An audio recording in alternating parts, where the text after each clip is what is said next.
మా latest videos కోసం మా ఈ తెలుగు న్యూస్ ఛానల్ సబ్స్క్రైబ్ చేసి గంట సింబల్ యాక్టివేట్ చేసుకోండి. ఇది ఒక ఒంటరి విధవ స్త్రీ కథ. ఈ లోకంలో మన దగ్గర అన్నీ ఉన్నప్పుడు మన వెంట అందరూ ఉంటారు. కానీ అదే మనం కష్టాలలో ఉన్నప్పుడు మన వెంట ఒక్కరు కూడా ఉండరు. ఇది మన విధిరాత, మనం చేసిన కర్మలకు సంబంధించిన ఒక మంచి కథ. ఈ కథ వింటే ఎంతటి కష్టమైనా మీ దగ్గర నుంచి పారిపోవలసిందే. అంతేకాదు, ఈ కథను వింటే కటిక పేదవాడైన కోటీశ్వరుడిగా మారతాడు. అదృష్టం తలుపు తడుతుంది. పూర్వం ఒక ఊరిలో మంగ అనే ఒక విధవరాలు ఉండేది. ఆమె చాలా దుఃఖంలో ఉంది. ఎందుకంటే వివాహం జరిగిన కొన్ని రోజులకే తన భర్త మరణించాడు. ఆ సమయంలో ఆమె గర్భవతి. ఆమెకు బ్రతకడానికి కూడా ఇష్టం లేదు. తన భర్తతో పాటు మరణించాలనుకుంది. కానీ కడుపులో ఉన్న తన బిడ్డ కోసం జీవించాలని గుండె ధైర్యం చేసుకుని బ్రతుకుతుంది. భర్త లేని కారణంగా ఆమె చాలా కష్టాలను అనుభవిస్తూ ఉండేది. ఆమెను సమాజంలో ఎవ్వరూ గౌరవించేవారు కాదు. ఆమెకు 2 పూటలు తినడానికి తిండి కూడా దొరకటం కష్టమైపోయింది. భర్త లేని కారణంగా ఆమె ఆస్తులు కూడా బంధువులు తీసుకొని ఆమెను ఒంటరిదానిని చేశారు. ఎవరు ఆమెకు తోడుగా ఉండి ధైర్యం చెప్పేవారు లేరు. ఆమె ఇలా అనుకుంటుంది, అయ్యో, నా విధిరాతలోనే ఇలా జీవించాలని రాసి ఉంది. జీవితాంతం ఒక స్త్రీకి తోడుగా ఉండి ధైర్యాన్నిచ్చేది ఒక భర్త మాత్రమే. కానీ నాకు ఆ భర్తను ఆ భగవంతుడు దూరం చేశాడు. భర్త లేని స్త్రీకి ఈ లోకంలో విలువ లేదు. ఇక నా కడుపులో ఉన్న బిడ్డ కోసం నేను బ్రతుకుతున్నాను. బిడ్డ పుట్టిన తర్వాత ఏం జరుగుతుందో, నా జీవితంలో ఏమైనా మార్పు వస్తుందో లేదో చూస్తాను. నేను పడుతున్న ఈ కష్టాలను నా బిడ్డకు కలిగించకు దేవుడా అంటూ ఆ దేవుణ్ణి ప్రార్థిస్తుంది. ఎంతో కష్టంగా జీవితం గడుపుతూ ఉండగా ఒక రోజున ఆమెకు మగబిడ్డ జన్మించాడు. ఆ బిడ్డకు సోమనాథ్ అని పేరు పెట్టింది. ఆమె ప్రతిరోజు వేరే వారి ఇంట్లో పాచి పని చేయడానికి వెళ్ళేది. అలా తన కొడుకును కష్టపడుతూ పెంచుకుంటుంది. అలా ఆ పిల్లవాడు పెద్దవాడు అవుతూ ఉన్నాడు. చూస్తూ ఉండగానే అతనికి 10 సంవత్సరాలు వచ్చాయి. అతను ప్రతిరోజు బయట పిల్లలతో కలిసి ఆడుకునేవాడు. ఒకరోజు సోమనాథు తన తల్లి వద్దకు వచ్చి ఇలా అంటున్నాడు, అమ్మా, నాకు చాలామంది స్నేహితులు ఉన్నారు. వారందరూ కూడా చాలా ధనవంతులు. వాళ్ళ ఇంట్లో అన్ని రకాల వసతులు ఉన్నాయి. వాళ్ళందరిలోకి నేను మాత్రమే చాలా పేదవాణ్ణి. మనకు 2 పూటల భోజనం కూడా సరిగ్గా లభించటం లేదు. మనకు ఆ భగవంతుడు ఎందుకమ్మా ఇంత అన్యాయం చేశాడు? నేను ఇంత కష్టాల్లో ఎందుకు జీవించవలసి వస్తుంది అంటూ అడుగుతాడు. పిల్లవాని మాటలు విన్న ఆ తల్లి, నాయనా, బాధపడకు. మన అదృష్టం మనల్ని విడిచి వెళ్ళిపోయింది. మన విధిరాతలోనే ఇలా కష్టపడాలని రాసి ఉంది. అందుకే మనం ఇన్ని కష్టాలను అనుభవిస్తూ ఉన్నాం. ఆ విధిరాతను ఎవ్వరూ తప్పించలేరు నాయనా. ఆ భగవంతుడు ఏది చేసినా అది మన మంచికే అనుకోవాలని అంటుంది. అప్పుడు ఆ బాలుడు, అమ్మా, అందరినీ సుఖంగా ఉంచిన భగవంతుడు మనల్ని మాత్రమే ఎందుకు కష్టపెడుతూ ఉన్నాడు? నేనైతే చిన్న పిల్లవాడినే కదా, నన్ను కూడా ఇంత కష్టపెడతాడా ఆ భగవంతుడు? అమ్మ, ఆ భగవంతుడు ఎక్కడుంటాడో చెప్పు, నేను నేరుగా ఆయన వద్దకే వెళ్ళి నాకు ఇంత పేదరికం ఎందుకు ఇచ్చావని అడుగుతాను అని అన్నాడు. అప్పుడు ఆ తల్లి, నాయన, ఆ భగవంతుడు అన్ని చోట్ల ఉంటాడు అని అంటుంది. కానీ ఆ పిల్లవాడు వినటం లేదు. లేదమ్మా, ఇక్కడ ఆయన లేడు కదా, నువ్వు నాకు అబద్ధం చెప్తున్నావు. ఆయన ఎక్కడుంటాడో నిజం చెప్పు అని అంటుంది. ఆ పిల్లవాడు ఎంత చెప్పినా వినకపోవటంతో అప్పుడు ఆ తల్లి, నాయన, ఆ భగవంతుడు అడవుల్లో ఉంటాడని అంటుంది. ఇక ఆ పిల్లవాడు ఉదయాన్నే నిద్రలేచి అడవుల్లోనికి వెళ్ళిపోయాడు. ఆ అడవిలో భగవంతుని కోసం వెతకటం ప్రారంభించాడు. ఉదయం నుండి సాయంత్రం వరకు భగవంతుడిని వెతుకుతూనే ఉన్నాడు. కానీ ఎక్కడా కూడా అతనికి భగవంతుడు కనిపించలేదు. చీకటి పడుతుంది. అతని కళ్ళల్లో నీళ్లు తిరుగుతున్నాయి. అతను గట్టిగా ఏడుస్తూ స్పృహ తప్పి ఆ అడవిలోనే పడిపోయాడు. అదే సమయంలో శ్రీ మహావిష్ణువు లక్ష్మీదేవితో కలిసి భూలోక సంచారం చేస్తూ ఉండగా అప్పుడే వారి దృష్టి ఆ బాలునిపై పడుతుంది. అప్పుడు లక్ష్మీదేవి శ్రీ మహావిష్ణువుతో ఇలా అంటుంది, స్వామి, అటు చూడండి. ఆ చిన్న పిల్లవాడు అడవిలో దారి తప్పి పడిపోయినట్టుగా ఉన్నాడు. అతనికి మనం సహాయం చేసి అతడిని వారి తల్లిదండ్రుల వద్దకు పంపించి వేద్దామా అంటుంది. ఇద్దరూ మారువేషం ధరించి ఆ పిల్లవాడి దగ్గరికి వెళ్తారు. అప్పుడు లక్ష్మీదేవి ఆ బాలుణ్ణి లేపి అతనితో ఇలా అంటుంది, నాయనా, నువ్వు ఎవరు? నీ పేరేమిటి? ఇంత దట్టమైన అడవిలోనికి ఎందుకు వచ్చావు? నీ వెంట ఎవరూ లేరా అని అడుగుతుంది. అప్పుడు ఆ బాలుడు, నా పేరు సోమనాథ్. నేను భగవంతుణ్ణి కలవడానికి వెళ్తున్నాను అంటాడు. అప్పుడు లక్ష్మీదేవి, ఎందుకు భగవంతుణ్ణి కలవాలనుకుంటున్నావు అంటూ అడుగుతుంది. అప్పుడు ఆ బాలుడు, నేను చాలా పేదవాడిని, నాకు 2 పూటలా కడుపు నిండా ఆహారం కూడా లభించటం లేదు. ఇంత కఠినమైన దరిద్రం నాకు ఎందుకు ఇచ్చాడో ఆ భగవంతుణ్ణి అడగడానికి వెళ్తున్నాను అని అంటాడు. అప్పుడు శ్రీ మహావిష్ణువు ఇలా అంటాడు, నాయనా, నీ విధిరాతలోనే ఇలా రాసి ఉంది, ఇక దానిని నువ్వు అనుభవించవలసిందే, కాబట్టి నువ్వు ఇప్పుడు జాగ్రత్తగా మీ ఇంటికి వెళ్ళిపో అని అంటాడు. అప్పుడు ఆ పిల్లవాడు, లేదు లేదు లేదు, నేను తప్పకుండా భగవంతుణ్ణి కలిసి వెళ్తాను, ఈ వరకు నేను ఇంటికి వెళ్ళను అని అంటాడు. అతని మాటలు విన్న లక్ష్మీదేవికి ఆ బాలునిపై దయ కలిగింది. ఆమె శ్రీ మహావిష్ణువుతో, దేవా, ఆ పిల్లవాడిని చూస్తే నాకు చాలా జాలి కలుగుతుంది, అతనికి ఏమైనా ఇవ్వండి అని అంటుంది. అప్పుడు శ్రీ మహావిష్ణువు, దేవి, ఈ బాలునికి నేను ఏమి ఇవ్వాలి? అతని విధిరాతలోనే ఏమీ లేదు, అతనికి పొందే అదృష్టం కూడా లేదు, నేను ఏది ఇచ్చినా అతను నిలుపుకోలేడని అంటాడు.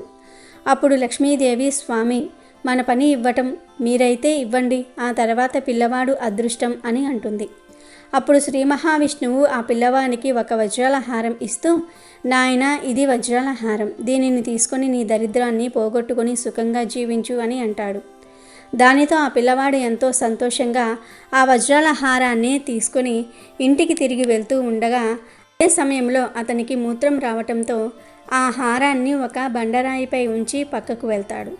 అప్పుడే ఒక పక్షి వచ్చి ఆ హారాన్ని తన నోటితో పట్టుకొని ఎగిరిపోయింది. అతడు తిరిగి వచ్చి చూస్తూ ఉండగానే ఆ పక్షి చాలా దూరం వెళ్ళిపోయింది.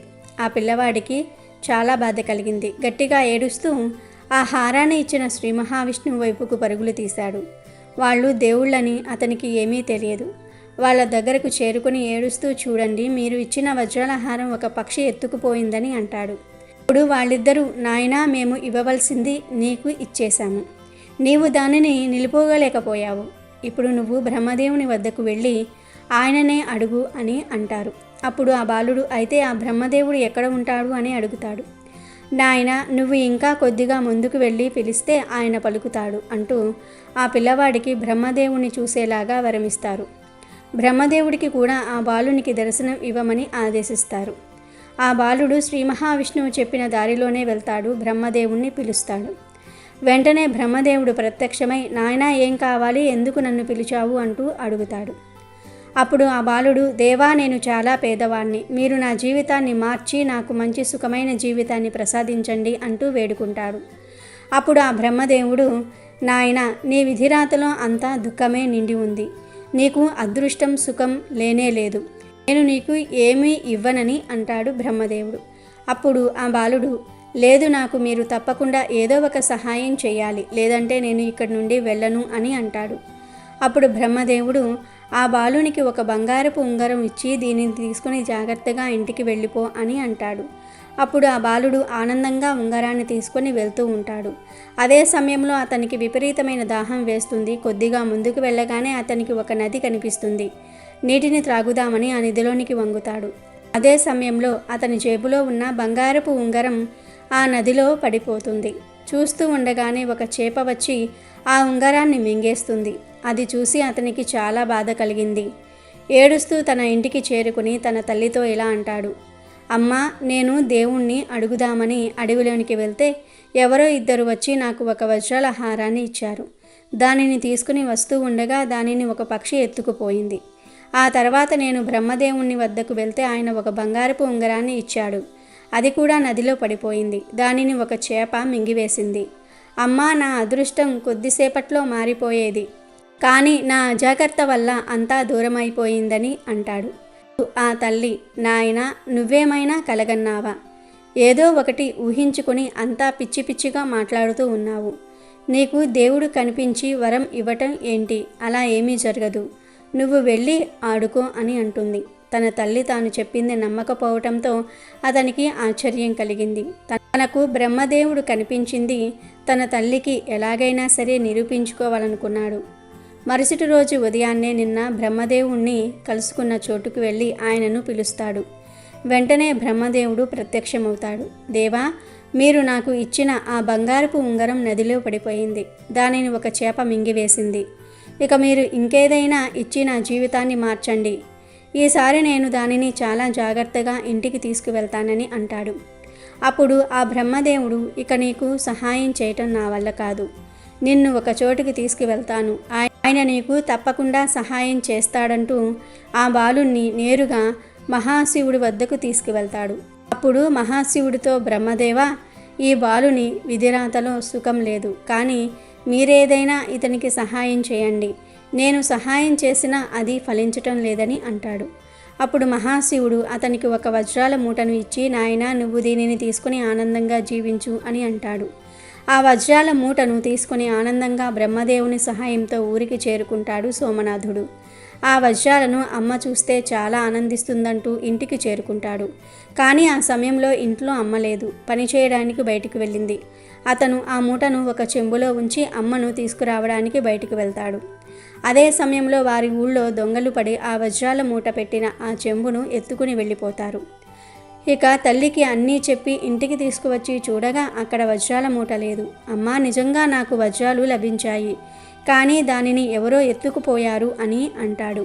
ఇప్పుడు ఆ తల్లి, నువ్వు రోజు ఏదో ఒక కథ చెప్తూ ఉంటావు, ఏదేదో ఊహించుకుంటూ ఉంటావు, మన అదృష్టమే బాగాలేదు, మన జీవితంలో దుఃఖమే రాసిపెట్టి ఉందని అంటుంది. అతనికి చాలా నిరాశ కలిగింది. మరుసటి రోజు మళ్ళీ బ్రహ్మదేవుని దగ్గరికి చేరుకుని, దేవా, నేను ఆ వజ్రాల మూటను ఇంట్లో పెట్టి నేను మా అమ్మ కోసం బయటకు వెళ్ళి వచ్చి చూసేసరికి ఆ వజ్రాలు కనిపించలేదు, అవి ఏమైపోయాయో నాకు అర్థం కావటం లేదని అంటాడు. ఇప్పుడు బ్రహ్మదేవుడు, నాయనా, ఇక నీ అదృష్టాన్ని మార్చటం మా వల్ల కాదు, నేను, మహావిష్ణువు, మహాదేవుడు ముగ్గురం కూడా ఏమీ చేయలేకపోయాం, మేము సహాయం చేసినా అది నీకు లభించటం లేదు, అసలు నీకు అదృష్టమే లేదని అంటాడు. అప్పుడు ఆ బాలుడు, దేవా, మరి నేను ఏం చెయ్యాలి, ఏం చేస్తే నా జీవితం మారుతుంది అని అంటాడు. ఏం చేస్తే నా జీవితం మారుతుంది అని అడుగుతాడు. అప్పుడు ఆ బ్రహ్మదేవుడు, నాయనా, నువ్వు రేపటి నుండి మీ ఊళ్ళో ఉన్న మహాశివుని మందిరానికి వెళ్ళు, ఎందుకంటే ప్రతిరోజు ఆ మహాశివుని మందిరానికి అదృష్ట దేవత వస్తుంది, అక్కడే నీ దుఃఖం, నీ దరిద్రం తొలగిపోతాయని, అదృష్టం కలుగుతుందని అంటాడు. అప్పుడు ఆ బాలుడు, దేవా, నేను అక్కడికి వెళ్ళి ఏం చేయాలి అని అడుగుతాడు. నువ్వు వెళ్ళి ఆ మహాశివుణ్ణి ప్రార్థించు, ఆయనకు సేవలు చెయ్యి, ప్రతిరోజు ఆయనను దర్శించుకో అని అంటాడు బ్రహ్మ. ఆ పిల్లవాడు ఈసారి నిరాశతో తిరిగి తన ఇంటిని చేరుకున్నాడు. ఇక మరునాడు ఉదయాన్నే బ్రహ్మదేవుడు చెప్పినట్టుగా మహాశివుని మందిరానికి చేరుకొని ఆయనను దర్శించుకుని అక్కడే కూర్చుండిపోయాడు. ఇక సాయంత్రానికి ఇంటికి తిరిగి వచ్చేశాడు. మళ్ళీ మరుసటి రోజు మందిరానికి వెళ్ళి ఆయనను దర్శించుకొని తిరిగి సాయంత్రం ఇంటికి వచ్చేశాడు. ఇలా రోజులు గడిచిపోతూ ఉన్నాయి. ఆ బాలుణ్ణి చూసి మహాశివుడికి జాలి కలిగింది. దాంతో ఆ మహాశివుడు అదృష్ట దేవతో ఇలా అంటున్నాడు, దేవి, నువ్వు తలుచుకుంటే ఎవరి అదృష్టాన్ని అయినా మార్చగలవు, విధిరాతలో లేని అదృష్టాన్ని నువ్వు ప్రసాదించగలవు. ఆ పిల్లవాడు ప్రతిరోజు నా మందిరానికి వచ్చి నిరాశతో వెనక్కి తిరిగి వెళ్ళిపోతూ ఉన్నాడు. నువ్వు అతనికి కొంచెం అదృష్టాన్ని ప్రసాదించి అతని జీవితాన్ని మార్చు అని అంటాడు. అప్పుడు ఆ అదృష్ట దేవత, మహాదేవ, బ్రహ్మదేవుడు అతని విధిరాతలో అదృష్టం, సుఖం రాయనే లేదు, అతని తలరాతలో కేవలం దుఃఖమే నిండి ఉంది, అతనికి నేనేమి ఇవ్వగలనని అంటుంది. మహాశివుడు, దేవి, నువ్వైతే అదృష్ట దేవతవు, దరిద్రులను కూడా ధనవంతులుగా మార్చగలవు, విధిరాతలో లేని అదృష్టాన్ని నువ్వు ప్రసాదించగలవు. దేవి, నా మందిరానికి వచ్చి బాధతో తిరిగి వెళ్తే నాకు చాలా బాధగా ఉంటుంది. ఆ పిల్లవాడు తన అదృష్టాన్ని మార్చుకోవడానికి ఎంతగానో తపిస్తూ ఉన్నాడు. తన తల్లిని సుఖంగా ఉంచాలి అనుకుంటున్నాడు. నువ్వు అతనిపై దయ చూపించని అంటాడు. ఆ మహాదేవుని ఆదేశంతో ఆ అదృష్టదేవి మరునాడు మందిరానికి వెళ్ళింది. అక్కడ బాలుణ్ణి చూసి అతని పక్కన ఒక బంగారపు నాణ్యాన్ని ఉంచింది. ఆ బంగారు నాణ్యం చూసి అతనికి చాలా ఆనందం కలిగింది. దానిని తీసుకుని వెళ్ళి జాగ్రత్తగా తన తల్లికి ఇస్తూ జరిగిందంతా కూడా చెప్పాడు. ఆ దేవుడు మనపై దయ తలచాడంటూ ఆ తల్లి ఆ బంగారపు నాణ్యంతో చిన్న వ్యాపారం చేయాలనుకుంది. మరుసటి రోజు ఆ నాణ్యాన్ని ధనంగా మార్చి చేపల వ్యాపారం మొదలుపెట్టింది. ఒకసారి ఒక చేపను కోస్తున్నప్పుడు ఆ చేప కడుపులో నుంచి ఒక బంగారపు ఉంగరం బయటపడింది. అది చూసిన ఆ బాలుడు, అమ్మా, నేను చెప్పాను కదా, ఈ బంగారపు ఉంగరం బ్రహ్మదేవుడు ఇచ్చినది, ఆ రోజు ఈ చేప మింగేసింది, ఈరోజు అదే మన వద్దకు తిరిగి వచ్చిందని అంటాడు. ఇక ఆ తల్లి బాలుణ్ణి పూర్తిగా నమ్మింది. ఆ తల్లి చాలా సంతోషించింది. ఒకరోజు ఆ తల్లి తన కుమారుడితో, నాయనా, మనం ఈరోజు బ్రాహ్మణులకు భోజనం పెడదాం, వంట చేయడానికి పక్కన ఉన్న అడవిలోనికి వెళ్ళి ఎండిపోయిన కట్టెలు తీసుకురా అని అంటుంది. ఆ బాలుడు కట్టెల కోసం అడవికి వెళ్ళాడు. ఒక ఎండిపోయిన చెట్టుపైకి కట్టెల కోసం ఎక్కుతాడు. అక్కడ అతనికి ఎండిపోయిన ఒక పక్షి గూడిలో ఒక వజ్రాల హారం కనపడుతుంది. ఆ హారం మొదటగా మహావిష్ణువు ఇచ్చినది. పక్షి ఎత్తుకొని వచ్చి ఇక్కడ పెట్టింది. దానిని చూసి అతనికి చాలా ఆనందం కలిగింది. దానిని తీసుకుని ఇంటికి బయలుదేరగా అతనికి దారిలో దాహం వేసింది. అటు ఇటు చూడగా అతనికి ఒక చెంబు కనిపించింది. దానితో నీళ్లు ముంచి తాగుదామని దానిని చేతిలోనికి తీసుకోగా అందులో వజ్రాల మూట కనిపించింది. అతనికి ఆనందం మరింతగా పెరిగిపోయింది. పోయిన వజ్రాలు కూడా దొరికాయి. ఆ వజ్రాల హారము, వజ్రాలు రెండూ తీసుకొని ఇంటికి చేరుకున్నాడు. వాటిని తల్లికి ఇచ్చి, అమ్మా, నువ్వు నమ్మలేదు కదా, ఇదిగో నేను నీకు ముందుగా చెప్పిన వజ్రాల హారం, వజ్రాలు మళ్ళీ నాకు దొరికినాయని అంటాడు. తన కుమారుణ్ణి గుండెలకు హత్తుకుని, నాయనా, నువ్వు చాలా అదృష్టవంతుడివి, నీకు దేవతల దర్శనం కలిగింది, వారే మన దరిద్రాన్ని పోగొట్టి మనకు ఇంత అదృష్టాన్ని ప్రసాదించారని అంటుంది. ఇక అప్పటి నుండి వాళ్ళ జీవితమే మారిపోయింది. చాలా సంతోషంగా తమ జీవితాన్ని జీవించారు కదా. అదృష్ట దేవత దృష్టి మనపై ఉంటే ఎన్నో సంవత్సరాల నుండి ఉన్న దరిద్రమంతా కూడా మనకు అదృష్టంగా మారుతుంది. ఆమె అనుగ్రహం మనపై లేకపోతే ఎందరు దేవుళ్ళు ఎంత ధనం మనకు ప్రసాదించినా, ఎన్ని సహాయాలు చేసినా అది మనకు లభించదు. అలాగే ఆ మహాశివుని కృప కూడా మనపై ఉంటే ఏ కష్టాలు మనల్ని ఏమీ చేయలేవు కదా. మీకు గనుక ఈ వీడియో నచ్చితే మాకు సపోర్టుగా లైక్ చేయటం మర్చిపోకండి. అలాగే ఇలాంటి మరిన్ని వీడియోస్ కోసం ఛానల్ని సబ్స్క్రైబ్ చేసుకొని పక్కనే ఉన్న బెల్ ఐకాన్ని యాక్టివేట్ చేసుకోండి. వీడియో నచ్చితే లైక్ చేయండి, షేర్ చేయండి, బట్ సబ్స్క్రైబ్ చేసుకోవడం మర్చిపోవద్దు.